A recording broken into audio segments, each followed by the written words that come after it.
Hi everyone, welcome back to Tamil story line channel. இன்னைக்கு நாம என்ன ஸ்டோரி பார்க்க போகிறோம் அப்படிங்கிறத நீங்கள் என்னோட தம்ப்நெயில் பார்த்தே தெரிஞ்சிருப்பீங்க. எஸ், ஜஸ்டிஸ் மிஸ்ட்ரி கேஸோட இன்னொரு சூப்பர் இன்ட்ரெஸ்டிங் ட்விஸ்டடான கேஸை தான் பார்க்க போகிறோம். இன்னைக்கு வீடியோக்குள்ளே போகிறதுக்கு முன்னாடி உங்கள் எல்லாருக்கிட்டையும் ஒரு விஷயம் சொல்லலாம் அப்படின்னு சொல்லிட்டு தோணுச்சு. நம்ம லாஸ்ட் அந்த பேட் ஃபேமிலி கொரியன் ட்ராமா பார்த்துருந்தோம்ல, அதில் 14 எபிசோடுக்கு அப்புறம் அந்த ஃபைனல் எபிசோட்ஸ் போடுறதுக்கு எனக்கு கிட்டத்தட்ட ஒரு வாரம் ஆயிடுச்சு. ஆக்சுவலாக அதுக்கு முன்னாடி ரெடி பண்ணி வச்சுருந்தேன், பட் எனக்கு போடுறதுக்கு சந்தர்ப்பம் கிடைக்கல. ஒரு 10 நாள் கிட்ட லேட் ஆகிற மாதிரி ஆயிடுச்சு. ஸோ நான் அந்த வீடியோ போடும்போது கூட சொல்லியிருப்பேன், 4 நாள் மிஸ் ஆயிடுச்சு, ஆனால் நீங்கள் யாருமே என்ன தேடல, என்னோடய ட்ராமாவை மிஸ் பண்ணல அப்படின்னு சொல்லிட்டு. ஸோ அதை கேட்டுட்டு நான் அந்த ஃபைனல் பார்ட் அப்லோட் பண்ணும்போது நிறைய பேர் எங்கிட்ட அப்படிலாம் இல்லைக்கா, நான் உங்கள் வீடியோ எதிர்பார்த்தோம், பொங்கல் லீவில் இருந்திருப்பீங்க, அதனால் நாங்கள் கேட்கல, உங்களோட குரல் எங்களுக்கு ரொம்ப பிடிக்கும், ஐ மிஸ்லாம் சொல்லியிருந்தீங்க. சத்தியமாக சொல்கிறேன், அந்த மெசேஜ்லாம் பார்த்துட்டு எனக்கு ரொம்ப ஒரு மாதிரி எமோஷனல் ஆகிடுச்சு. கஷ்டப்பட்டு இஷ்டமான ஒரு வேலையை செய்யும்போது அந்த வேலைக்கான பலன் நமக்கு கிடைக்கலையோ அப்படின்னு சம்டைம்ஸ் நமக்கு சோர்ந்து போகும்ல. அந்த மாதிரி எனக்கு சில சமயம் என்ன அடிக்கடி தோணுனது உண்டு. அப்படிப்பட்ட அந்த நேரத்துலலாம் இல்லை அப்படின்லாம் விடக்கூடாது, கண்டிப்பாக செய்யணும் அப்படின்னு எனக்கு ஒரு மோட்டிவேஷன் கொடுக்குறது அவங்களோட இந்த கமெண்ட்ஸ், இந்த வார்த்தைகள்லாம். Thank you so much. வாங்க இன்னைக்கு இந்த கேஸில் என்ன நடக்க போகுது, அதை நம்ம ஹீரோ எப்படி சால்வ் பண்ண போறாரு, அதில் வர ட்விஸ்ட் அண்ட் டர்ன்ஸ் என்ன அப்படிங்கிறதெல்லாம் கதையில் போய் தெரிஞ்சுக்கலாம். இந்த சீரீஸில் இது வரைக்கும் 2 கேசஸ் நம்ம பார்த்துருக்கோம். ஃபர்ஸ்ட் டைம் பார்க்குறவங்க இருந்தீங்கன்னா அந்த 2 கேசஸ் பார்த்துட்டு தான் இது பார்க்கணும் அப்படின்னு அவசியம் இல்லை. அந்த 2மே தனித்தனி ஒரு கேசஸ், அதை எப்படி சால்வ் பண்ணியிருப்பாங்க அப்படிங்கிற மாதிரி தான் இருந்திருக்கும். பட் அதில் வர கேரக்டர்ஸ் தான் கொஞ்சம் சேமாக இருக்கும், பெருசாக வேற இந்த மாதிரி டிஃப்ரென்ஸ் இருக்காது. கதை போகிற போக்கிலே அந்த கேரக்டர்ஸ்லாம் யார் அப்படிங்கிறத நீங்கள் புரிஞ்சுப்பீங்க. அந்த வீடியோஸ் பார்க்காமலே இந்த வீடியோவை நீங்கள் தாராளமாக கண்டினியூ பண்ணலாம். தொடர்ந்து வீடியோ பாருங்க. இந்த கேஸ் கூட ரொம்ப ட்விஸ்டடா, யாரடா கல்பிரிட் அப்படிங்கிறத லாஸ்ட் வரைக்கும் கெஸ் பண்ண முடியாத மாதிரி தான் எனக்கு இருந்தது. ஸோ நீங்கள் கெஸ் பண்ணுறீங்களோ என்னவோ, அப்படி கெஸ் பண்ணீங்கன்னா அதை கமெண்ட்ஸில் சொல்லுங்கள். ஸோ வாங்க இப்போ வீடியோக்குள்ளே போயிடலாம். இது வரைக்கும் நம்ம பார்த்த 2 கேசஸ் நிலத்திலே நடந்ததா, இப்போ இந்த கேஸ் நடக்க போகிறது பறந்து விரிஞ்ச இந்த சமுத்திரத்தில். இந்த பெரிய கடல்ல தூரத்தில் எங்கேயோ ஒரு இடத்துல ஒரு பெரிய கப்பல் வந்துட்டுருக்கு. அதுவும் எப்படி பயங்கரமான புயல் காற்று மழைக்கடையில் எப்படியோ தள்ளாடி வந்துட்டுருக்கு. பட் அதில் இருக்கிற க்ரூ மெம்பர்ஸ் யாரையும் காணோம். ஒரே ஒருத்தர் மட்டும் அந்த கப்பலில் எப்படியாவது இந்த புயல்லேருந்து தாக்கு பிடிக்க வைக்கணும்னு சொல்லிட்டு போராடிட்டு இருக்கான். அப்போ அங்கே இன்னொருத்தர் வராரு. வந்தவர் அவனை பார்த்துட்டு கேட்குறாரு, ஏன்டா நீ மட்டும் தனியாக நிற்கிற, மற்ற க்ரூ மெம்பர்ஸ்லாம் எங்கன்னு சொல்லிட்டு. அதுக்கு அவனா எல்லாரும் ஒரு மாதிரி டயர்டாக இருந்தாங்க, அதான் நான் போய் ரெஸ்ட் எடுங்கன்னு சொல்லிட்டு நானே தனியாக பார்த்துக்கிறேன்னு சொல்லிட்டு இவன் சொல்கிறான். ஸோ வந்தவனை, என்னது இந்த புயலில் இந்த கப்பலில் நீ தனியாக பார்த்துக்க போறியா, எங்க அவனுங்க நான் கூட்டிட்டு வரேன், நான் பார்த்துட்டு வரேன்னு சொல்லிட்டு மற்ற க்ரூ மெம்பர்ஸ் இருக்கிற இடத்துல அவங்கள பார்க்கறதுக்காக போறாரு. அப்படி அவர் போற வழியிலே அங்கே கிச்சன் இருக்கு. அந்த கிச்சன்ல சமையல்காரன் ஒருத்தன் அவசரமா எல்லாருக்கும் சமைச்சிட்டு இருக்கான். அப்போ அவன் நின்றுட்டு இருக்கிற இடத்துல தரையிலிருந்து யாரோ கொட்டுன்னு கொட்டுற மாதிரி சத்தம் கேட்குது. என்ன இவன் போய் சத்தம் வர இடத்துல ஓப்பன் பண்றான். அங்க ஒருத்தன் யாருக்கு தெரியாம மறைஞ்சிட்டு இருக்கான்.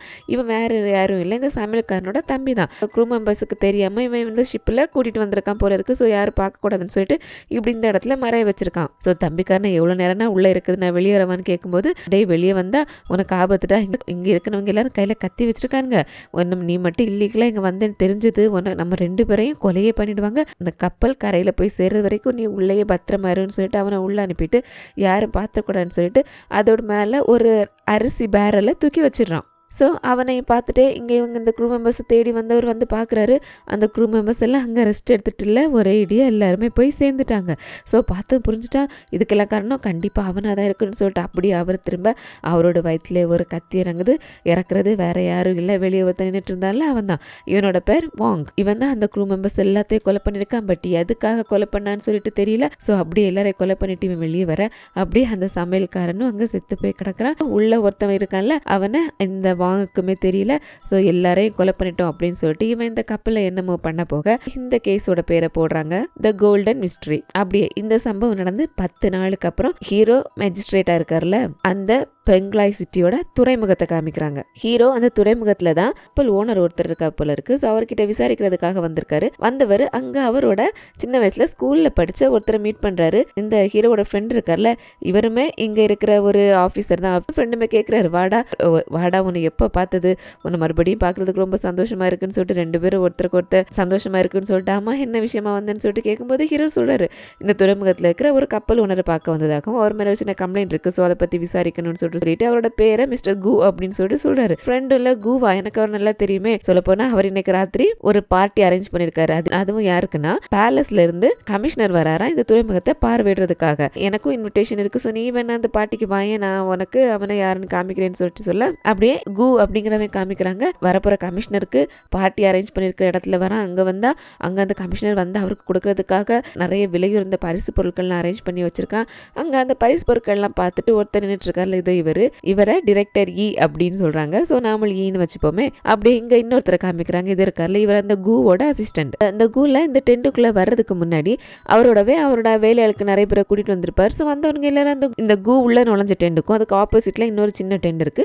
அந்த டென்ட்டுக்கு இடையில வரிசை நின்றுட்டு கையில கொடையை எடுத்து விரிச்சு பிடிச்சிக்கிறாங்க. ஏன்னா உள்ள என்ன நடக்குதுன்னு சொல்லிட்டு வெளியே இருக்கிறவங்க யாரும் பார்க்க கூடாதுன்னு சொல்லிட்டு.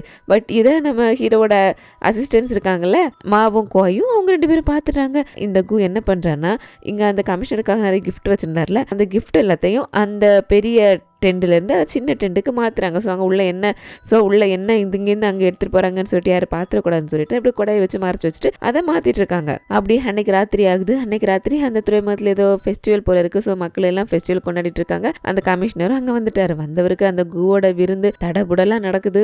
லீ, கு, அப்புறம் ஹீரோவோட ஃப்ரெண்டுன்னு சொல்லிட்டு எல்லாமே இருக்காங்க. ஃப்ரெண்ட் இங்க எப்படி வந்திருக்காருன்னா, இவர் தான் இந்த கமிஷனர் இங்க இருக்கிற ஒரு நாள் வரைக்கும் அவரை டேக் கேர் பண்ணி பாத்துக்க போறது, அவருக்கு தேவையானதெல்லாம் செய்ய போறது அந்த ஹீரோவோட ஃப்ரெண்டு. சோ அவரும் அந்த பார்ட்டில இருக்காரா. பார்ட்டி நல்லா போயிட்டு இருக்கு. ஹீரோ வந்திருக்காரு அப்படின்னு சொல்லிட்டு உள்ள வந்து சொல்றாங்க. கமிஷனரா ஹீரோவோட பேரை கேட்டதும், ஓ ஹீரோவா, அவரை பத்தி நானும் கேள்விப்பட்டிருக்கேன், ராணி கிட்ட அவனுக்கு நல்ல பேர் இருக்கே, சரி உள்ள வர சொல்லுங்க, எதுக்கு வந்திருக்கான்னு கேட்போன்னு சொல்லி ஹீரோவே உள்ள வர சொல்றாங்க. இங்க வந்திருக்கிறது ஹீரோ மட்டும் இல்ல, ஹீரோயின் கூட அவளோட மியூசிக் ட்ரூப்போட வந்திருக்கா. கமிஷனருக்கு முன்னாடி ஒரு மியூசிக் பெர்ஃபார்மன்ஸ் கொடுக்கறதுக்காக அந்த கு தான் ஹீரோயினோட குரூப்பை வர சொல்லியிருக்கான் போல இருக்கு. இந்த ஹீரோவும் ஹீரோயின் அங்க நிக்கிறத பாக்குறாரு. பார்த்துட்டு அவர் அப்படியே உள்ள போய் கமிஷனர் கிட்ட அவர் வந்த விஷயத்த சொல்றாரு. என்னன்னா, அந்த கூக்கு சொந்தமான ஷாப்ல ஒர்க் பண்ணிட்டு இருந்த ஒரு ஒர்க்கரை பத்தின கம்ப்ளைண்ட் வந்திருக்கு. சோ அவரை தேடிட்டு இருக்காங்களா, அவரை காணோமா. அந்த காணாம போன ஒர்க்கர் யாருங்கிற டிராயிங் உடைய வந்திருக்காரு. ஸோ அந்த டிராயிங் எடுத்து காமிக்கிறாங்க. அது வேற யாரும் இல்லை, அந்த ஷிப்பில் ஒருத்தர் எல்லாரையும் கொலை பண்ணல வாங்குன்னு ஒருத்தர். அந்த வாங்கு அந்த கூவோட ஷாப்ல ஒர்க் பண்ற வெறும் ஒர்க்கர் மட்டும் இல்ல, வெளிநாடுகளுக்கு பொருட்களை ஏற்றுமதி இறக்குமதி பண்ற அந்த கூவோட ஷிப்புக்கு இன்சார்ஜ் கூட அந்த வாங் தானா. ஸோ அவனை பத்தி கேட்டதும் அந்த கூல குதிக்கிறான். இங்க பாருங்க, எனக்கும் இவனுக்கு எந்த சம்மந்தம் இல்லை, என்கிட்ட எத்தனை பேரை ஒர்க் பண்றாங்க, இதுல இவனை எப்படி ஞாபகம் வச்சுக்க முடியும், எனக்கு இவனை யாருன்னு தெரியாதுன்னு சொல்லிட்டு இங்க பிரச்சனை போயிட்டு இருக்க. அப்படி டென்ட்டுக்கு வெளியே ஹீரோனோட அவங்களோட குரூப் மெம்பர்ஸ் வந்திருந்தாங்கல்ல, அதுல ஒரு ட்ரம் வாசிக்கிற ஒரு பொண்ணு இருக்கிறா. அந்த பொண்ணை பார்த்ததும் அந்த கோய் இருக்காருல, அவர் போயிட்டு பேச்சு கொடுக்கறாரு. அந்த பொண்ணு பாக்குறதுக்கு மற்ற பொண்ணுங்களை மாதிரில கொஞ்சம் வித்தியாசமா இருக்கா. இவர் கெஸ் பண்ணது சரிதான், அந்த பொண்ணு சைனீஸ் இல்ல, அந்த பொண்ணு கொரியன். ஸோ அந்த பொண்ணு என்னோட பெரியூஸ், நான் பிறந்து வளர்ந்ததெல்லாம் கொரியான்னு சொல்லிட்டு சொல்லவே இப்படி இவங்க 2 பேரும் பேசிட்டு இருக்கிறத அந்த கூவோட அசிஸ்டன்ட் இருக்கான்ல, அவன் பார்த்துட்டு கோய்கிட்ட வந்துட்டு, இங்க பாருங்க, நீங்க இந்த பொண்ணுங்க கூட எல்லாம் பேசக்கூடாதுன்னு சொல்லிட்டு பிரச்சனை பண்ண ஆரம்பிச்சிடறான்.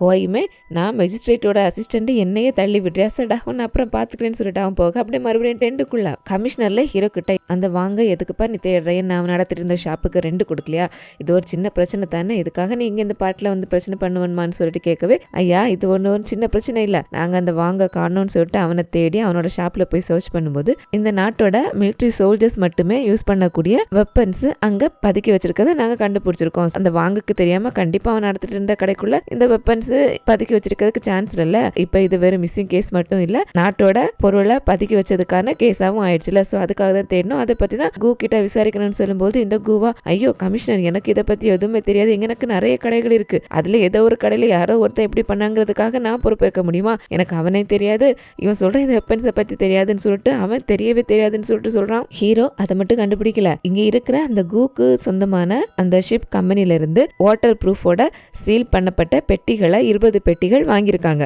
அதுக்கான ரசீதும் அந்த ஷாப்ல இருந்து கிடைச்சிருக்கு. அந்த வாங்கையும் காணோம், அவனோட ஷாப்ல இந்த மாதிரி வெப்பனை பதுக்கி வச்சிருக்காங்க, அதோட வாட்டர் ப்ரூஃபான பாக்ஸஸும் வாங்கியிருக்காங்க. இதுல என்னமோ இடிக்குதுல, அதுக்காக நான் கூவா விசாரிக்கணும்னு சொல்லிட்டு சொல்லும்போது அப்போ அந்த டிரெக்டர் இருக்காருல, அவர் ஒரு விஷயம் சொல்றாரு. என்னன்னா, அவர் தான் இந்த துறைமுகத்துக்கு எந்த ஷிப் போனாலும் வந்தாலும் அதுக்கான டாக்ஸ் வசூலிக்கிறது அவரோட வேலை தான். சோ அவருக்கு தெரியாம இந்த ஷிப்புமே கூவோட கம்பெனில இருந்து போகல. சோ அதுக்கு நான் சாட்சின்னு சொல்லிட்டு அவர் சொல்ல, கமிஷனர்ல எங்க பாருப்பா, நான் இன்னைக்கு தான் வந்திருக்கேன், ரொம்ப டயர்டா இருக்கேன், ஸோ இன்னைக்கே இதெல்லாம் பேசி ஆகணுமா, இன்னொரு நாள் பாத்துக்கலாம்னு சொல்லிட்டு இருக்கவே இங்க வெளியே இந்த மாக்கும் கோய்க்கும் அந்த அந்த பெரிய டென்ட்ல இருந்து சின்ன டென்ட்டுக்குள்ள அந்த கிஃப்ட் பொருட்கள் எல்லாம் மறைச்சு வச்சார்ல, இவங்களுக்கு அவங்க என்ன எடுத்துட்டு போய் உள்ள வச்சாங்கன்னு சொல்லிட்டு தெரியாதுல, ஸோ அதை பார்க்கணும் அப்படிங்கிற கியூரியாசிட்டியில யாருக்கு தெரியாம அந்த டென்ட்டுக்குள்ள போகவே இவங்களை அறியாமலே அந்த டென்ட் கலண்டு விழுந்துருது. அதை பார்த்துட்டு அங்க இருக்க சோல்ஜர்ஸ் எல்லாம் இவங்க 2 பேரையும் கத்தி முனையில போயிட்டு அரெஸ்ட் பண்ணா, இவங்க 2 பேரும் ஐயோ ஹீரோ வாங்க ப்ளீஸ் வாங்க எங்களை காப்பாத்துங்கன்னு சொல்லிட்டு வெளியே என்ன ஆச்சு ஏதாச்சுன்னு சொல்லிட்டு எல்லாரும் வந்து பார்த்தா அங்க அந்த பரிசு பொருட்கள் எல்லாம் அடுக்கி வச்சிருக்கா.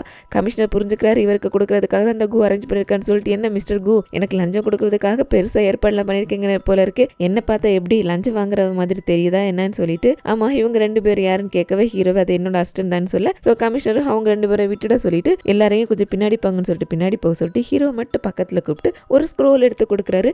இது ராணி பர்சனலா எங்கிட்ட கொடுத்து உங்ககிட்ட கொடுக்க சொன்னாங்க, இதுல உனக்காக முக்கியமான விஷயம் இருக்குன்னு சொல்லிட்டு ஸ்க்ரோலை கொடுக்காரு. ஹீரோ பயபக்தியோட அந்த ஸ்க்ரோலை கையில வாங்க, அப்படியே அந்த ஸ்க்ரோலுக்கு என்ன இருக்கு அப்படிங்கிற விஷயத்த நமக்கும் காமிக்கிறாங்க. ராணிக்கு எதிராக சதி வேலை செய்யற அந்த மினிஸ்டர் குரூப்புங்க மக்களுக்கு லஞ்சம் கொடுக்கறதுக்காகவும் அதிகாரத்தை அவங்க கைக்குள்ள கொண்டு வர்றதுக்காகவும் கொரியால இருந்து இல்லீகலா தங்கத்தை கடல் வழியா கடத்திட்டு வராங்க அப்படிங்கிற விஷயம் ராணிக்கு தெரிய வந்திருக்கு. அந்த தங்கத்தை கடத்திட்டு வர்றது யாருன்னு, அப்படி கொண்டு வர தங்கத்தை அவங்க கைக்கு சேர விடாம எப்படியாவது அதை கண்டுபிடிச்சு நாட்டுக்கு ஒப்படைக்கணும், இதுக்கான பொறுப்பை நான் உங்ககிட்ட கொடுக்குறேன்னு சொல்லிட்டு ராணி ஹீரோக்கு ஒரு மெசேஜ் அனுப்பியிருக்காங்க. ஹீரோவும் அந்த மெசேஜை பார்த்துட்டு இருக்கவே இங்க துறைமுகத்துல அந்த ஃபெஸ்டிவல் மக்கள் கொண்டாடி இருந்தாங்கல்ல, திடீர்னு அங்க பார்க்கும்போது ராத்திரி அந்த கடல்ல பனி மூட்டத்துக்கு நடுவில் ஏதோ ஒரு பெருசா ஏதோ உருவம் வந்துட்டு இருக்கிற மாதிரி இருக்கு.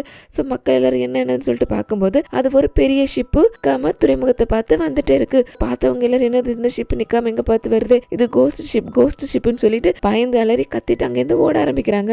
வந்துட்டு இருக்கிற ஷிப்லயுமே யாரும் இருக்கிற மாதிரி இல்லை, அங்க யாரும் இருந்திருந்தா தான் அந்த நிறுத்திருப்பாங்களே, ஸோ யாரும் இருக்கிற மாதிரி இருக்கு. அந்த ஷிப்பு தொடர்ந்து வந்துட்டு அந்த துறைமுகத்தை அடிச்சு உடச்சிட்டு அப்படி முன்னேறி வந்துட்டே இருக்கு. கமிஷனர் ஹீரோன்னு சொல்லிட்டு எல்லாருமே பாக்குறாங்க. நல்ல வேளை அந்த ஷிப்புமே ரொம்ப தூரத்துக்கு வரல, அப்படியே ஓரளவுக்கு வந்துட்டு அப்படியே அங்கேயே நின்றுடுது. இதையே துறைமுகத்துல மேடான ஒரு பகுதியில இருந்து யாருன்னு தெரியாத ஒரு உருவமும் பார்த்துட்டு இருக்கு. விடிஞ்சதும் இப்படி யாருமே இல்லாம அனாமத்தா ஒரு போட்டு துறைமுகத்துல வந்திருக்குல்ல, சோ எல்லாருமே அதை கோஸ்ட் ஷிப்னு வேற சொல்றாங்க. சோ அப்படி அந்த ஷிப்புக்குள்ள என்னதான் இருக்குன்னு சொல்லிட்டு டிரெக்டர் அவரோட ஆட்களை போயிட்டு உள்ள அந்த ஷிப்பை சர்ச் பண்ணிட்டு வந்துட்டு சொல்றாரு, ஷிப்புக்குள்ள யாருமே இல்ல, ஆனா கிச்சன்ல சமையல் பொருட்கள் எல்லாம் அப்படியே இருக்கு, பட் க்ரூ மெம்பர்ஸ் யாருமே இல்ல. ஒருவேளை கடல் கொள்ளையர்கள் வந்து அவங்களை அட்டாக் பண்ணி அவங்க எல்லாரும் இறந்து போயிருந்தாலும் வச்சுக்கிட்டாலுமே அவங்களோட டெட் பாடிஸ் இருக்கணும்ல, அப்படி கூட எந்த இதுவுமே இல்ல. அந்த போட்ல எந்த ஸ்ட்ரகிள் நடந்ததுக்கான அடையாளமே இல்ல. மக்கள் சொல்ற மாதிரி நிஜமாவே இது கோஸ்ட் ஷிப்பா தான் இருக்குமோன்னு சொல்லிட்டு இவர் சொல்ல, ஹீரோல அந்த ஷிப்பு ஒரு கார்கோ ஷிப்னு பார்த்தாலே தெரியுது. அதுல அந்த கார்கோல இந்த மாதிரி பொருட்களை எடுத்துட்டு வந்தாங்கன்னு சொல்லிட்டு கேட்கும்போது அதுல வேற எதுவும் இல்ல, சில மூலிகைகள் தான் இருக்கு அப்படின்னு சொல்லிட்டு சொல்ல, அந்த கமிஷனர்ல அவர்கிட்ட இருந்து 2 சின்ன தங்க கட்டிகளை காமிக்கிறாரு. எல்லாரையும் பக்கத்துல கூப்பிட்டு இந்த 2 தங்க கட்டிகள்லையும் என்ன டிஃபரன்ஸ் இருக்குன்னு சொல்லிட்டு ஒவ்வொருத்தர்கிட்ட கேட்கும்போது, ரெண்டுமே தங்க கட்டிகள் தானே, இதுல என்ன பெரிய டிஃபரன்ஸ்னு சொல்லிட்டு சொல்லும்போது ஹீரோ அதுல என்ன டிஃபரன்ஸ்னு சொல்லிட்டு சொல்றாரு. அந்த 2 தங்க கட்டிகளையுமே ஒன்னு சுத்திகரிக்கப்படாம இருக்கு, ஒன்னு பியூரா இருக்கு. அந்த சுத்திகரிக்கப்படாத அந்த தங்க கட்டி ரிவர்ஸ்ல இருந்து வந்திருக்கணும் அப்படின்னு சொல்லிட்டு அது ஒரு குறிப்பிட்ட ஐலண்டோட பேரை சொல்லி அது அங்கிருந்து வந்த தங்கமா இருக்கணும். அப்புறம் அந்த சுத்தமா இருக்கிற தங்க கட்டி கண்டிப்பா மவுண்டெயின்ல இருந்து தான் எடுத்திருப்பாங்க. அந்த கொரியால மவுண்டெயின்ல இருந்து தங்க கட்டிகள் எடுக்கிறாங்க அப்படிங்கிறது நல்லாவே தெரியும். கண்டிப்பா இந்த சுத்தமான தங்க கட்டிகள் கொரியாவை சார்ந்ததான்னு சொல்லிட்டு ஹீரோ, அப்படின்னா குயின் வேற கொரியால இருந்து தங்க கட்டிகளை கொண்டு வராங்கன்னு சொல்லிட்டு சொல்லியிருக்காங்கல்ல, அதை இதையுமே ஜாயின் பண்ணி ஹீரோ கமிஷனர் கிட்ட, அப்படின்னா நீங்க சந்தேகப்படும் இந்த ஷிப்புமே கொரியால இருந்து வந்திருக்கும், இதுல தங்க கட்டிகளை பதுக்கி வச்சிருக்கலாம் அப்படின்னு சொல்லிட்டு நீங்க நினைக்கிறீங்களா, அப்படின்னா உங்க சந்தேகத்தை நான் கிளியர் பண்ணணும்னு ஆசைப்படுறேன். நான் அந்த ஷிப்ல போயிட்டு செக் பண்றதுக்கு பெர்மிஷன் கொடுங்கன்னு சொல்லிட்டு பெர்மிஷன் கேட்கும்போது அந்த ஃப்ரெண்ட் இருக்கார்ல அவருமே நான் அவன் கூட போறேன்னு சொல்லிட்டு சொல்ல, இவங்க செக் பண்றதுக்காக அந்த ஷிப்புக்குள்ள வராங்க. செக் பண்ண வந்த ஹீரோக்கு அந்த டிரெக்டருக்கு கண்ணில் படாத விஷயங்கள் எல்லாம் கண்ணில் படுது. இந்த குடுவை மாதிரி 4 வச்சிருக்காங்க. இது ஐ திங்க் அங்க கடல்ல விழுறவங்க மிதக்கிறதுக்கு அந்த மிதவைய மாதிரி யூஸ் பண்ணுவாங்கன்னு அதுல ஒன்ன காணும். ஸோ கண்டிப்பா யாரும் இங்கேருந்து அந்த குடுவை எடுத்துட்டு குதிச்சிருக்காங்கன்னு சொல்லிட்டு அவர் சொல்லிட்டு இருக்கும்போது அந்த மாப்புன்னு ஒரு விஷயத்த கண்டுபிடிக்கிறா. நிறைய உருட்டுக்கட்டைகளை வரிசையா அடுக்கி வச்ச மாதிரி இருக்கு. ஸோ அதை ஹீரோவை கூப்பிட்டு காமிக்கும் போது ஹீரோவும் பாக்குறாரு, இந்த உருட்டுக்கட்டைகள் இங்க எப்படி வந்துன்னு சொல்லிட்டு நேரம் மேல பாக்குறாரு. மேல பார்த்தா அங்க ஏதோ ஒரு கயிறை பாதியா அறுத்த மாதிரி இருக்கு. அங்க அந்த கயிற்றுல தொங்கி தொங்கிட்டு இருந்த ஏதோ ஒரு கனமான பொருளை மூவ் பண்ணுறதுக்கு இந்த கட்டைகளை யூஸ் பண்ணி ஒரு இடத்துலேருந்து இன்னொரு இடத்துக்கு மூவ் பண்ணியிருக்காங்க. அந்த மூவ் பண்ணிட்டு போனால் அந்த கனமான பொருளும் அங்கே இருக்கிற ஒரு இடத்துல இடிக்கவும் செஞ்சுருக்கு. எந்த பொருளை இங்கேருந்து இங்கே மூவ் பண்ணியிருப்பாங்க அப்படின்னு சொல்லிட்டு தெரியலேன்னு சொல்லிட்டு அப்படியே கிச்சனுக்குள்ளே வராங்க. கிச்சனுக்குள்ளே வந்தால் மக்கள் இருந்தது மாதிரியும் அவங்க சமைச்சு சாப்பிட்டது மாதிரி எல்லாருக்குமான அடையாளங்கள் இருக்குது. அந்த ஈரத்தில் அந்த மரப்பலைகள் எல்லாம் காளான்கள் வேற வளர்ந்துருக்கு. அந்த காளான்களோட வளர்ச்சியை வச்சு அது எத்தனை நாளில் இந்த அளவு வளர்ந்துருக்கும் அப்படிங்கிற அந்த வளர்ச்சியை கால்குலேட் பண்ணி அந்த நாட்கள் எண்ணிக்கையில் எவ்வளோ தூரத்தில் இருக்கிற கண்ட்ரீஸ்ல இருந்துலாம் ஷிப்ஸ் இந்த பெங்காய் சிட்டிக்கு வர்றதுக்கு சான்ஸ் இருக்குன்னு சொல்லிட்டு கெஸ் பண்ணும்போது கொரியால இருந்து வர்றதுக்கான சான்சஸ் அதிகமாக இருக்கு. ஸோ இந்த ஷிப் கொரியால இருந்து வந்திருக்கலாம் அப்படின்னு சொல்லிட்டு இவங்க கெஸ் பண்றாங்க. அங்க இன்னொரு விஷயம் நோட் பண்றாங்க, ஒரே ஒரு பேரல் மட்டும் தனியா ஒரு இடத்துல இருக்கு. ஸோ இது என்ன பேரல் சொல்லிட்டு அதை ஓப்பன் பண்ணி பார்த்தாங்கன்னா அதுல அரிசி இருக்கு. அதோட மேல இருந்து தண்ணி வேற அந்த அரிசி பேரல்ல சொட்டிட்டு இருக்கு. இந்த இடத்துல இருந்து மேல இருந்து தண்ணி ஒழுகுதுன்னு கண்டிப்பா இந்த குரூல இருக்க மெம்பர்ஸுக்கு தெரிஞ்சிருக்கும். தண்ணி ஒழுகுற இந்த இடத்துல அரிசி பேரல்ல தூக்கி வச்சது யாரு? ஸோ இதுல என்னமோ சரியில்லைன்னு சொல்லிட்டு அப்படி கீழே பாக்குறாரு. கீழே ஏதாவது சீக்ரெட்டா டோர் இருக்கிற மாதிரி இருக்கு. டோரை ஓப்பன் பண்ணி பார்த்தா உள்ள இருக்கிறது ஸ்டார்டிங் சீன்ல பார்த்தோம்ல, ஒரு ஷிப்ல சமையல்காரன் தம்பியை உள்ள ஒரு சீக்ரெட் ரூம்ல அடைச்சு வச்சிருப்பான்ல, அவன் அங்க மயக்கமான நிலைமையில படுத்துட்டு இருக்கான். இந்த ஷிப் வேற எதுவுமே இல்லை. 10 நாளுக்கு முன்னாடி நம்ம பார்த்தா அந்த வாங் எல்லாரையும் கொலை பண்ணிட்டு அந்த ஷிப்ல என்னமோ பண்ணிட்டு இருந்தால அதே ஷிப் தான் இது. உள்ள இருக்கிற அவனுக்கு உயிர் இருக்குன்னு சொல்லிட்டு அவனை அப்படியே தூக்கிட்டு போயிட்டு அங்க மேஜிஸ்ட்ரேட் ஆஃபீஸ்ல விசாரிக்கிறதுக்காக வச்சிருக்காங்க. இவன் ஆக்சுவலா ஒரு கொரியன்ல, இவனுக்கு சைனீஸ் தெரியல. இவன் பேசுற மொழியை டிரான்ஸ்லேட் பண்றதுக்காக அந்த ஹீரோயினோட க்ரூ மெம்பர்ல அந்த ட்ரம் வாசிக்கிற பொண்ணு இருந்தால அந்த யூசு பொண்ணு கொரியன் தானே, ஸோ அவளை டிரான்ஸ்லேட் பண்றதுக்காக கூட்டிட்டு வந்திருக்காங்க. வந்தவனுமே 10 நாள் ஆச்சுல, ஸோ செம்ம பசியில இருக்கான். அவனுக்கு சாப்பிட்றதுக்காக சாப்பாடையும் கொடுத்துட்டு கொஞ்சம் ஓரளவு தெம்பாக்கிட்டு அவங்ககிட்ட என்ன நடந்துச்சுன்னு சொல்லிட்டு கேட்குறாங்க. கொரியால போர் நடந்துட்டு இருக்கிறதுனால அங்க இவனுக்கு வாழ்றதுக்கு வழி இல்லை. இவனுக்கு இந்த ரைஸ் கேக் செய்யறதுக்கு எல்லாம் ரொம்ப தெரியும் போல இருக்கு. இந்த ஷிப்ல ஒர்க் பண்ற அந்த அண்ணன் இருக்கான்ல, நீ என் கூடவா, நம்ம இந்த ஒன்னா இந்த ஷிப்ல ஏத்தி சைனாக்கு கூட்டிட்டு போயிட்டு அங்க போயிட்டு நீ ஏதாவது செஞ்சு பொழைச்சிக்கோன்னு சொல்லிட்டு இவனை இந்த ஷிப்ல யாருக்கு தெரியாம அவரோட கூட்டிட்டு வந்துட்டு சமையல்லையும் ஒத்தாசையா வச்சுட்டு இருந்திருக்காரு. அப்பதான் யாரும் பாத்திரக்கூடாதுன்னு சொல்லிட்டு அந்த அண்ணன்காரன் இவரை அந்த சீக்ரெட் ரூம்ல வச்சு அடைச்சு வச்சுட்டு அந்த ரைஸ் பேர்லையும் தூக்கி வச்சு நம்ம ஸ்டார்டிங்ல பார்த்த அந்த சம்பவம் நடந்திருக்கு. அப்படி அடைச்சிட்டு போனதுக்கு அப்புறம் கொஞ்ச நேரத்துக்கு அப்புறம் இவனை தட்டி தட்டி பார்த்திருக்கா. மேல இருந்து எந்த சத்தம் இல்ல, யாரும் வந்து அந்த கதவையும் திறக்கல. என்னடா இது யாருமே கதவை திறக்கலன்னு பார்க்கும்போது ஷிப்ல எந்த மூவ்மெண்ட்டுமே இல்லை, ஒரு இடத்துல நின்றுட்டு இருக்கா அப்படிங்கிறத இவன் ஃபீல் பண்ணிருக்கான். ஒரு சின்ன இடைவெளி வெளியே பார்த்திருக்கா. அப்படி பார்க்கும்போது தூரத்துல ஏதோ ஒரு ஐலாண்ட் இவனுக்கு தெரிஞ்சிருக்கு. அதோட வேற ஒரு ஷிப் அங்க வந்திருக்கிறத அவன் கவனிச்சிருக்கான். அந்த ஷிப் இந்த ரெண்டுமா ஒரு ஃபியூ டேஸ் அங்க அப்படியே நின்று இருக்கு. அதுக்கப்புறம் தான் அது அங்கேருந்து கிளம்ப ஆரம்பிச்சிருக்கு. அதுக்கப்புறம் என்ன நடந்துச்சு அப்படிங்கிறது இவனுக்கு சரியாக தெரியல. ஏன்னா இவன் சாப்பிடல. ஸோ இவனுக்கு ரொம்ப பசி, இந்த ரூமை விட்டு வெளியே வர முடியல, சாப்பாடு இல்லை, தண்ணி இல்லை. ஸோ அப்படியே அவங்க பசி மயக்கத்தில் சுயநினைவை இழந்து அங்கேயே விழுந்திருக்கான். அதுக்கப்புறம் இப்போதான் இவன் கண் முழிக்கவும் செஞ்சிருக்கான். அவன் சொன்ன கதையும் கேட்டுட்டு அந்த வாங்கோட பிக்சர் இருக்குல்ல, பிக்சரை காமிச்சு இவனை உனக்கு தெரியுமான்னு சொல்லிட்டு கேட்க இவன் அந்த பிக்சரை வாங்கி பார்த்துட்டு இருக்கவே இந்த கு என்ன நினைச்சாருன்னு தெரியல. ஹீரோ கிட்ட இங்க பாருங்க, இவன் கொரிய நாட்டை சேர்ந்தவன், இவன் சொல்றதை எப்படி நாம நம்புறது? அதோட இவன் சொல்ற மாதிரி கொரியால இருந்து இங்க சைனாக்கு வர அந்த வழியில எந்த ஐலாண்டுமே இல்லைன்னு சொல்லிட்டு இவன் சொல்றான். அங்க இருக்கிறவங்களுக்கு கூட இப்படி ஒரு ஐலாண்ட் இருக்கிற மாதிரி கேள்விப்பட்டது இல்லை. ஸோ இவன் சொல்றதை நம்பவா வேணாமான்னு சொல்லிட்டு இவங்க யோசிச்சுட்டு இருக்கவே அந்த வாங்கோட போட்டோவை பார்த்தா கொரியக்காரன் அவனுக்கு அந்த வாங் யார் என்னன்னு சொல்லிட்டு சரியா தெரியல. பட் அவனுக்கு இன்னொரு விஷயம் ஞாபகம் வந்து அதை சொல்றான். அந்த ஒரு க்ரூ மெம்பர் ஒருத்தனோட கையில ஒரு டாட்டூ இருக்கிறத பார்த்திருக்கான். அந்த டாட்டூவை பத்தி அந்த சமையல்காரன் அண்ணக்காரன் கிட்ட கேட்கும்போது அந்த சமையல்காரன் சொல்லியிருக்கான், அந்த க்ரூல இருக்கிறவங்க எல்லாருமே ஒரே மாதிரியான பச்சை குத்திருப்பாங்க அப்படின்னு சொல்லிட்டு சொல்ல அது என்ன மாதிரி டாட்டூங்கிற மாதிரி இவங்கிட்ட வரைய சொல்ல இவனும் அந்த டாட்டூவை வரைஞ்சு காமிக்கிறான். இந்த டாட்டூ என்ன டாட்னா ப்ரீவியஸ் பார்ட்ல அரசுக்கு எதிரான ஒரு போராட்ட குரூப் இருந்திருக்கும். அந்த குரூப்பை கூட அந்த நாட்டை விட்டு துரத்திருப்பாங்க அப்படின்னு ஒரு சம்பவத்தை நான் மென்ஷன் பண்ணியிருந்திருப்பேன். அந்த பார்ட் பார்த்தவங்களுக்கு ஞாபகம் இருக்கா என்ன தெரியல, பார்த்து ரொம்ப நாள் ஆச்சுல. அந்த குரூப்பை சேர்ந்தவங்க குத்தி இருக்கிற டாட்டூ தான் அது. அந்த குரூப்போட பேர் கூட ஹயான். கொரியால இருந்து ஒரு ஷிப் வந்திருக்கு. அந்த ஷிப்ல ஏதோ ஒரு பொருளை கொண்டு வந்திருக்காங்க. அது என்ன பொருள்னு தெரியல. அதோட அந்த ஷிப்ல இருந்த க்ரூ மெம்பர்ஸ் அந்த ஹயான் குரூப்பை சேர்ந்தவங்க. அவங்க உண்மையிலே அதுல கொரியாவோட கோல்டை தான் கடத்தி கொண்டு வந்தாங்களா அப்படின்னு தீவிரமா இன்வெஸ்டிகேட் பண்ணி எங்கிட்ட சொல்லணும்னு சொல்லிட்டு ஹீரோ கிட்ட அந்த கமிஷனர் சொல்லிடுறாரு. அப்படியே இன்னொரு பக்கம் அந்த துறைமுகத்துல இருக்கிற மீனவர்கள் கொஞ்சம் பேரு மயக்க நிலையில ஒருத்தனை கடற்கரையோரமா கண்டுபிடிக்கிறாங்க. இவரை கண்டுபிடிச்ச அதே நேரத்துல இங்க ஜெயில கஸ்டடியில இருக்கிற அந்த கொரியன்காரர் இருக்கான்ல, அவன் 10 நாள் பட்டினி இல்லை. ஸோ கொடுக்குற சாப்பாடை கொடுக்க சாப்பிட்டுட்டே இருக்கான். அப்படி சாப்பிட்டாவே அவன் சாப்பிட்ற வேகத்துக்கு அந்த சாப்பாடு தொண்டையிலே சிக்கி அதே இடத்துல இறந்தும் போயிடுறான். இந்த விஷயம் ஹீரோக்கு தெரிய வருது. என்னடா இது, கடற்கரையில் ஒருத்தன் புதுசாக வந்திருக்கான், இங்கே கஸ்டடியில் இருந்தவன் சாப்பாடு தொண்டையில் இறந்து போயிருக்கான். நாம அவனுக்கு யார் இப்படி கண்டினியூஸாக சாப்பாடு கொடுத்துருக்க சொன்னதுன்னு சொல்லிட்டு கேட்டால் கொடுக்க சொன்னது யாரு? அந்த டிரெக்டர். சரி, கடற்கரையில் கிடச்சவனையாவது போய் யார் என்னன்னு விசாரிப்புன்னு சொல்லிட்டு அவனை மேஜிஸ்ட்ரேட் ஆஃபீஸில் கூட்டிட்டு வந்து அவன் கிட்ட விசாரிச்சா இவனுமே கொரியன் தான் பேசுறான். பட் நல்ல வேளை இவனுக்கு சைனீஸ் லாங்குவேஜ் தெரிஞ்சிருக்கு. இவன் யாரு, எப்படி கடற்கரை பக்கமாக ஒதுங்கினாங்கிற விஷயத்த சொல்றான். இவனுமே இந்த ஷிப்ல இருக்கிற க்ரூ மெம்பர்ஸோட தான் வந்திருக்கான். அன்னைக்கு அந்த வாங்கு அந்த க்ரூ மெம்பர்ஸை ஏதோ ஒரு விஷ புகையை அனுப்பி தான் கொலை பண்ணிருக்கான். ஸோ அதை இவன் பார்த்துருக்கான். பார்த்தவன் அதுல இருந்து எப்படி தப்பிக்கணும்னு சொல்லிட்டு மூக்க மூடிட்டு அங்கிருந்து தப்பிச்சு போயிருக்கான். இவன் தப்பிச்சு போற அந்த வாங்குமே கவனிச்சிருக்கான். விடாம இவனை துரத்திட்டு போயிட்டு இவனையும் அந்த வாங்கு கொலை பண்ண பார்க்கும்போது அவன் கிட்ட இருந்து எப்படியாவது தப்பிக்கணும்னு சொல்லிட்டு பக்கத்துல இருந்த ஒரு மரப்பலகை எடுத்துட்டு இவன் கடலுக்குள்ள குதிச்சிருக்கான். குதிச்சவன் அந்த மரப்பலகையிலேயே மிதந்துட்டு பசிக்கு இவன் கிட்ட ஒரு தூண்டில் இருந்திருக்கு போல இருக்கு. ஸோ அந்த தூண்டில யூஸ் பண்ணி சின்ன சின்ன மீன்களை பிடிச்சி பச்சையா சாப்பிட்டுட்டு இவ்வளவு நாள் சர்வை பண்ணி அப்புறம் இந்த கடற்கரையோரமா ஒதுங்கிருக்கான். இவன் சொல்ற அந்த வாங்குங்கிறவன் இவன் தான் சொல்லிட்டு அந்த வாங்கோட பிக்சரை எடுத்து காமிக்க இவனு கன்ஃபார்ம் பண்ணதான் இவன் தான் வாங்குன்னு சொல்லிட்டு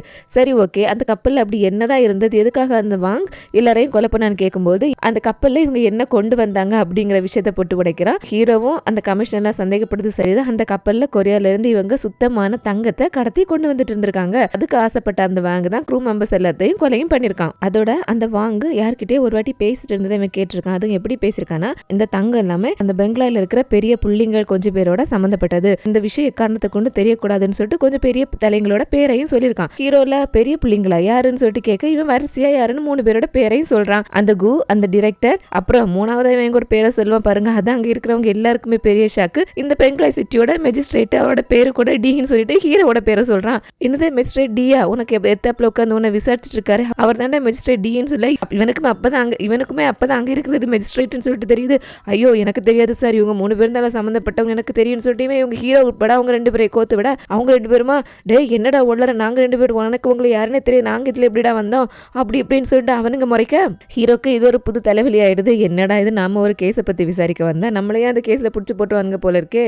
சரி கொஞ்சம் மைண்ட் ரிலாக்ஸ் பண்ணுவோம்னு சொல்லிட்டு இவர் வழக்கமா மைண்ட் ரிலாக்ஸேஷனுக்காக போறது எங்க ஹீரோனை பாக்குறதுக்கு அவளோட மியூசிக்கை கேட்கறதுக்கு. ஸோ அங்க போயிட்டு அவ மியூசிக் வாசிக்க அப்படியே உட்காந்துட்டு இருந்தவர் அப்படியே தூங்கி போயிடாரு. அவர் தூங்கினதை பார்த்ததும் இந்த ஹீரோயின் பொண்ணுல கரடி முன்னாடி போயிட்டு இருந்துட்டு ஒரு விசிறி மாதிரி ஒன்று வச்சிருக்கா. அது ஃபுல்லா வெள்ளை இறகுனால இருக்கு. பட் அதுல ஒரே ஒரு இறகு மட்டும் பிளாக்ல இருக்கு. ஸோ அந்த பிளாக் இறகு எடுத்தவ இந்த இறகு இவளுக்கு எப்படி கிடைச்சது அப்படிங்கிற ஒரு பிளாஷ்பேக்கை யோசிக்கிறான். என்னன்னா நம்ம ப்ரீவியஸ்ல ஒரு பாட்டில் பார்த்துட்டு இருந்திருப்போம். இந்த பொண்ணு ஒரு வாட்டி காட்டுக்குள்ள 2-3 பேர் துரத்திட்டு போகும்போது அந்த ஹயான் வந்து ஒரு வாட்டி இவனை காப்பாத்திருப்பான். அந்த சம்பவங்கள்லாம் நடந்து அதுக்கப்புறம் ஒரு நாள் இந்த பொண்ணு நைட்டு அவளோட ரூம்ல எல்லாம் படுத்து தூங்கிட்டு இருக்கும்போது யாரோ ரூமுக்குள்ள வந்த மாதிரி இருந்த மாதிரி சத்தம் கேட்டு கண்மூழ்ச்சி எந்திரிச்சவ அங்க ஜன்னல் கதவு திறந்துருக்கிறத பாக்குறா. பார்த்த வெளியே போய் பார்க்கும்போது அங்க கார்ட்ஸ் எல்லாம் யாரை தேடி போயிட்டு இருக்கிற மாதிரி இருக்கு. ஸோ ஜன்னல் கதவை பூட்டிட்டு உள்ள பார்த்தா உள்ள அந்த ஹயான் உட்காந்துட்டு இருக்கான். ஷோல்டர்ல ஒரு அம்பு வேற பாஞ்சிருக்கு. ஸோ பார்த்தா ஃபர்ஸ்ட் பயந்துடுறா. பட் ஏற்கனவே ஒரு வாட்டி இந்த ஹயான் இவளை காப்பாத்தின எக்ஸ்பீரியன்ஸ் இவளுக்கு இருக்குல்ல. ஸோ அவனால தனக்கு ஆபத்து வராது அப்படிங்கிற ஒரு நம்பிக்கையில அவ தைரியமா அவன் கிட்ட போகவே அவனுக்கும் அந்த அம்பை எப்படியாவது அவனோட உடம்புல இருந்து வெளியே எடுத்தாகணும். ஸோ ரொம்ப வலிக்க வேற செய்து வலிக்கு இசையை விட ஒரு நல்ல மருந்து இல்லைன்னு சொல்லிட்டு அந்த அவளோட அந்த இன்ஸ்ட்ருமெண்ட்டை பார்த்துட்டு அந்த இன்ஸ்ட்ருமெண்ட் நீ கொஞ்சம் வாசியே, நான் இதுக்கு ட்ரீட்மெண்ட் பண்ணிக்கிறேன்னு சொல்லிட்டு சொல்ல அந்த பொண்ணு பயந்துட்டு உட்காந்துட்டு இன்ஸ்ட்ருமெண்ட் வாசிக்க இவன் அந்த மியூசிக்கை கேட்டுக்கிட்டே அவன் ஷோல்டர்ல குத்திருக்கிற அம்பெல்லாம் எடுத்துட்டு அப்படியே கொஞ்ச நேரத்துல மயங்கியும் போயிடுறான். அதுக்கப்புறமா அந்த ஹயான் கண் முழிக்கும் போது குட்டி பொண்ணான ஹீரோயினும் அப்படியே அதே உட்கார்ந்த இடத்துல படுத்து தூங்கிட்டு இருக்கா. எந்திரிச்சவன் அந்த குட்டி பொண்ணை பாக்குறான். இவன் இங்க வந்துட்டு போன விஷயம் இந்த குட்டி பொண்ணு வெளியே எங்கேயும் யாருக்கும் போயிடக்கூடாதுன்னு சொல்லிட்டு அந்த பொண்ணை ஒரு நிமிஷம் கொலை பண்ணிடலாமான்னு சொல்லிட்டு கத்தி எடுத்து கழுத்து பக்கத்துல வரைக்கும் வைக்கிறான். பட் அவனுக்கு ஒரு தயக்கம், கொலை பண்றதுக்கு மனசு இல்ல. ஹீரோயினுமே முழிச்சு பார்த்துட்டு நீங்க இங்க வந்து நான் யார்கிட்டயும் சொல்ல மாட்டேன், ப்ளீஸ் என்ன எதுவும் பண்ணிடாதீங்கன்னு சொல்லிட்டு பாவமா கேட்க இவனுக்கும் சரி ஓகே பொழைச்சு போன்னு சொல்லிட்டு அங்கேருந்து போறதுக்கு முன்னாடி நீ அந்த இன்ஸ்ட்ருமெண்ட்டை நல்லாவே வாசிக்கிற, நீ இதோட கூடவே இன்னொன்னை சேர்த்து கத்துக்கோன்னு சொல்லிட்டு ஒரு ட்ரெடிஷனல் மியூசிக்கை ஹீரோ கூட அந்த மியூசிக் நல்லா பிடிக்கும்னு சொல்லிட்டு அடிக்கடி இவர்கிட்ட சொல்லி வாசிக்க சொல்வார்ல. ஸோ அந்த மியூசிக்கை சொல்லி அதையும் கத்துக்க என்னன்னு சொல்லிட்டு அங்கேருந்து போயிருக்கான். அப்படியே அவன் போகும்போது அவன் தூக்கி போட்டு போன அந்த பிளாக் கலர் இறகு தான் இது. இப்படி இந்த பொண்ணு அவரோட சின்ன வயசுல நடந்த விஷயத்தை யோசிச்சுட்டு இருக்கா. அப்படிங்க தூக்கத்தில் இருக்கிற ஹீரோ அவருக்குமே அவரோட சின்ன வயசுல நடந்த ஒரு விஷயம் காணாம வருது. என்னன்னா இந்த ஹயான் அப்படிங்கிற கேரக்டர் ஹீரோவோட அப்பாவோட ஒரு வாட்டி அவரோட வீட்டுல பேசிட்டு இருக்கிறத பாத்துருக்கான். ஆனா என்ன பேசினாங்கிறது மாதிரி ஹீரோக்கு எதுவுமே புரியல. பட் ஹீரோட அப்பா ஏதோ கோவமா அந்த ஹயான் கிட்ட சொன்னதை மட்டும் இவன் தூரத்துல இருந்து அந்த அங்கிளோட நின்று கவனிச்சுட்டு இருந்திருக்கான். அந்த ஞாபகத்தோட இவரை கண்மொழிக்க அங்கேருந்து கிளம்பி அந்த ஷிப் இருக்கிற இடத்துக்கு வராரு. அந்த ஷிப்பை ஒரு வாட்டி போயிட்டு செக் பண்ணலாமா அப்படின்ட்டு கூடவே அந்த ஃப்ரெண்டையும் கூட்டிட்டு வராரு. 2 பேருமா சேர்ந்து அந்த ஷிப்புக்குள்ள போறாங்க. அவங்க போற நேரத்துக்கு அங்க அந்த ஹயான் நின்னுட்டு இருக்கான். எதையோ தேடி வந்திருப்பான் போல இருக்கு. ஹீரோ அவனை பார்த்துட்டு அவனை பிடிக்க போக இல்ல 2 பேருக்கும் சண்டை நடக்க ஆரம்பிக்குது. அந்த சண்டையில அந்த ஹயான் என்ன தேடி வந்தானோ அதை அங்க விட்டுட்டு போயிடுறான். ஹீரோ அது என்னன்னு எடுத்து பாக்குறாரு. அது ஒரு பெட்டி. அந்த பெட்டிக்குள்ள இருக்கிறது ஒரு ஷிப் எப்படி எல்லாம் போகணும், அந்த காலத்துல இருந்து ஸ்டார்ஸை வச்சு தானே வழி கண்டுபிடிச்சு ஷிப் எல்லாம் கொண்டு போயிட்டு இருந்தாங்க.